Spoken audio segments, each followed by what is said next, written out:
coloquial o sencilla de la ley de Newton. La primera ley.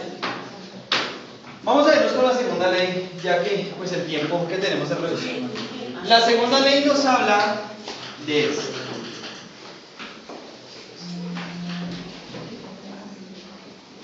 Fuerza igual a masa por aceleración. En esta ecuación, jóvenes, que es la que vamos a utilizar de ahora en adelante para trabajar, está implícito un sinnúmero de cosas o un sinnúmero de fenómenos que ya previamente nosotros miramos. Porque ¿de dónde sale esta aceleración? De la gravedad. Esa aceleración sale de la cinemática que nosotros ya trabajamos. De la ley. Silencio, muchachos. La aceleración era la derivada, Listo, ya voy a explicar. Me explicaban que era como el producto de la fuerza que se ejercía en el momento del lanzamiento. Miren, nosotros revisamos lo que fue la cinemática. En esa cinemática, nosotros hicimos la deducción de los siguientes datos. O sea, nosotros analizamos las trayectorias de los cuerpos y el cómo se movían. No el por qué. Esto es el por qué, sino el cómo. Entonces, ¿cómo se puede mover un cuerpo? Naturalmente, ¿cómo se mueve un cuerpo? O ideológicamente, ¿cómo se mueve un cuerpo?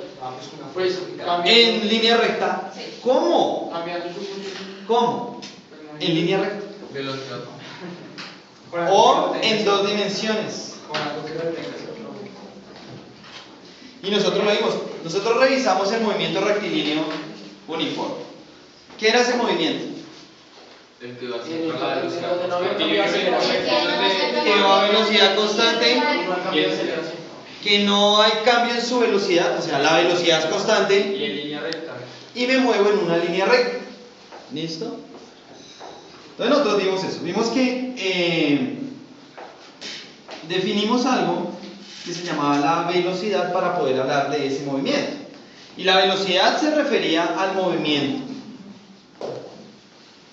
geométrico. Acá no tiene la masa implícita, sino la velocidad es el cambio en el movimiento. A ese cambio se le llama, para responderte la pregunta, a ese cambio se le llama derivada. La derivada matemáticamente significa la razón de cambio de algo con respecto a algo. Y lo van a ver en otro año. Se expresa así: la razón de cambio de la posición con respecto al tiempo. ¿Por qué? Porque la posición cambia con respecto a mi variable temporal, que es el tiempo. A esto se le llama la derivada, a la razón de cambio. Tú puedes encontrar la derivada de la función sueldo con respecto a los días en que trabajo. ¿Por qué? Porque mi sueldo varía con respecto a los días que yo esté acá trabajando.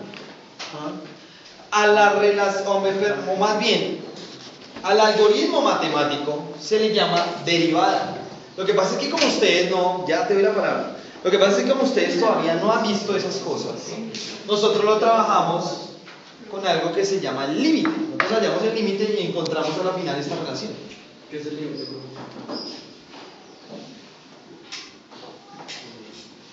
Es llevar la función, las funciones que describen ciertos fenómenos. Es eso que se hace con un plano, es como algo que parecía tangente. Bueno, graficar. Es llevar esa función a cierto punto. Más básico. En este caso, cuando uno analiza las derivadas, para poder hablar del límite, me toca hablarte a ti de diferenciales. Pero, pues eso va a ser un tema más adelante. Señor. ¿Uno puede derivar algo de esa ecuación? ¿Y se puede derivar algo? Sí. Miren, lo que sucede es lo siguiente, jóvenes. Nosotros vimos en el colegio, acá en su grado, decimos los casos más sencillos. Los casos más sencillos son cuando yo me muevo en una línea recta. Pero las cosas normalmente no se mueven en líneas rectas. Todas las ecuaciones todos los objetos siguen ciertos movimientos o ciertas funciones. esas funciones de posición, llamémoslo R, esas funciones de posición, normalmente, así en la vida real, dependen no de una sola coordenada. Tú ves un carro y un carro nunca, jamás en la vida se mueve en línea recta. Porque tiene pequeñas fluctuaciones con el aire. La misma carretera no es totalmente recta.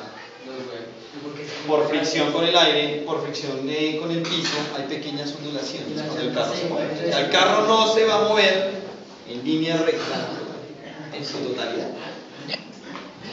Su movimiento se va a asemejar a una línea recta, pero no se mueve en una línea recta. Para que se mueva en línea recta, primero que todo tendríamos que más bien no colocarlo sobre una carretera, sino colocarlo en el espacio. Y sin embargo, tocaría quitar toda fuente de campo gravitacional. Un espacio totalmente vacío. Más difícil, ¿no? Señor, En el espacio sería más difícil que fuera. ¿por qué? Que lo bueno es porque tiene muchísimos objetos que tienen campos gravitacionales. Por eso digo, tocaría quitar toda fuente de campo gravitatorio que lo pudiera traer. Y ya, porque allá no hay medio con el cual él interaccione ni vibre. Y digamos, si quitamos todas las fuentes gravitacionales, nadie lo va a hacer desviar de su trayectoria en línea recta. Acá en este planeta es sumamente complejo que eso suceda. Tocaría modelar el laboratorio para que eso suceda. Los cuerpos describen son funciones de movimiento. Es decir, tienen ciertos movimientos en el eje Y, otros en el eje Z, otros en el eje X. Y acá aparecen son funciones. Ustedes vieron funciones el año pasado. ¿Qué son funciones? No, ¿qué es una función? ¿Qué es una función? Una fórmula. ¿Ah? Una fórmula. No, una fórmula es una fórmula. ¿Qué es una función? Es como. ¿Qué le pasa a los jugadores cuando juegan en tierras más altas? Se cansan. Se cansan más. ¿Por qué? Pierden su cerebro. Porque no es la misma, no tienen la misma cantidad de oxígeno. ¿Por qué? Por unas cuestiones de oxígeno. Acá en tierras más altas hay menos oxígeno. Pero cuando. También hay una cosa con respecto a la presión. Que también, señor. Pero cuando, digamos, si alguien entrena algún deporte acá en Bogotá, y va, digamos, a la tierra caliente, Muchachos. a competir, allá va a rendir mucho más. Porque más oxígeno. Entonces, No, pero miren, a cada altura, muchachos, por favor, a cada altura le corresponde cierta cantidad de oxígeno. Mira, prestan atención para que después no defiendas cosas que no entiendes. es que no entiendo, bro. Miren, acá hay una cierta cantidad de oxígeno, digamos A cantidad de oxígeno. Acá hay B cantidad de oxígeno, C cantidad de oxígeno, donde C es mayor que B y mayor que A. ¿Cierto? Sí. ¿O no? Sí. Este es el número menor de oxígeno. Es decir, que la cantidad de oxígeno varía según quién. Según la altura. ¿Según quién? La altura. ¿Según quién? La altura. Según la altura. Si la cantidad de oxígeno varía con respecto a otra cosa, quiere decir que una es función de la otra. Esto no es función de esto. Entonces digamos, entonces, no sé, podemos colocar un sinnúmero de ejemplos. Pensemos en, digamos, el crecimiento de una planta, ¿de qué dependería? ¿O de qué sería función? De la fotosíntesis.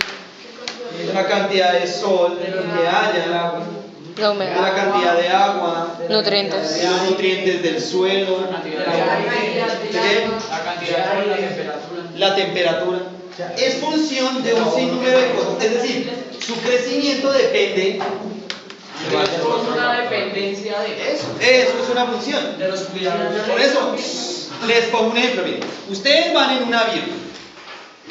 El avión se mueve, digamos, sobre esta línea recta. Pero resulta que el movimiento de ese avión depende de quién. Ya va a volar. Digámoslo en términos generales, ya va en vuelo. Depende de la presión. propulsión que den los motores. De la presión. Entonces, presten atención. La sustentación. Vamos a mirar esto. Ahí está. Y acá están los motores. Hay un empuje. Súper avión. Hay un empuje que generan los motores. Es decir, que hacen que la velocidad en el eje X, porque me estoy moviendo horizontalmente, sea, no sé, cierta cantidad A. Constante. Digamos que los motores hacen Espérate. que él se impulse con cierta velocidad A. Pero ¿qué sucedería, por ejemplo, si pasa una corriente de aire muy fuerte en este lado? Pues se lo manda hacia allá. El avión, que normalmente iba hacia allá, y ahora hay un viento, una fuerza que lo empuja hacia este lado, el avión se va a mover hacia este lado. ¿Sí o no? Sí. Si pasa muy fuerte. Pues estoy diciendo que lo está empujando. O sea, tan fuerte como a mover.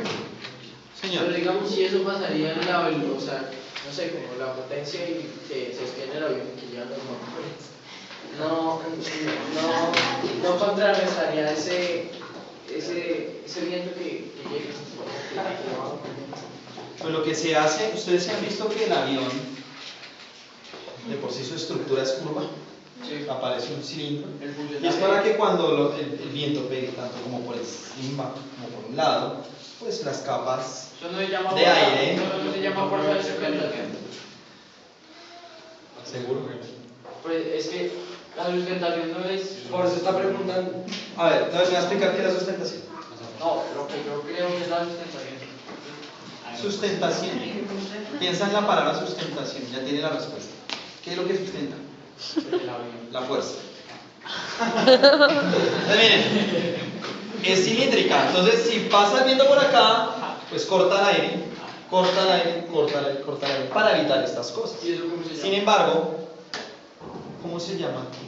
Pues ese ¿La forma? No, ese efecto de que corte el aire y corte el aire y corte. ¿Cómo se llama el efecto que corte el aire? Sí, o sea, no. O sea, ¿cómo se llama esta acción? Esa teoría que usted explicó, ¿cómo se llama? O sea, ¿Cómo se ese llama? efecto, ¿cómo se llama? El que corta, Lo que pasa es que ese es el teorema de Bernoulli aplicado a las superficies, pero es que me estoy pensando en la fuerza de sustentación y todavía no me cuadra. Ahí en la tarde. Listo, entonces el viento se corta por decir, aunque muchas veces, o bueno, de una forma real, igual el avión se mueve hacia este lado. Puede ser muy leve, pero sí cambia su movimiento Te rectilíneo. aguantas. Es decir, que el movimiento o posición del avión está dependiendo de una componente en X y también de una componente en Y. O sea, el movimiento del avión es función tanto de X como de Y. Señor. De Z. Bueno, digamos que tuviéramos 1.000.000 de dimensiones, pues se moverían 1.000.000 de dimensiones. Señor. Digamos, en el movimiento de un avión solo se tomaría en cuenta el movimiento en el eje X y en el eje Y, ¿no es cierto? Pues sí, que no, en el Z. Eso es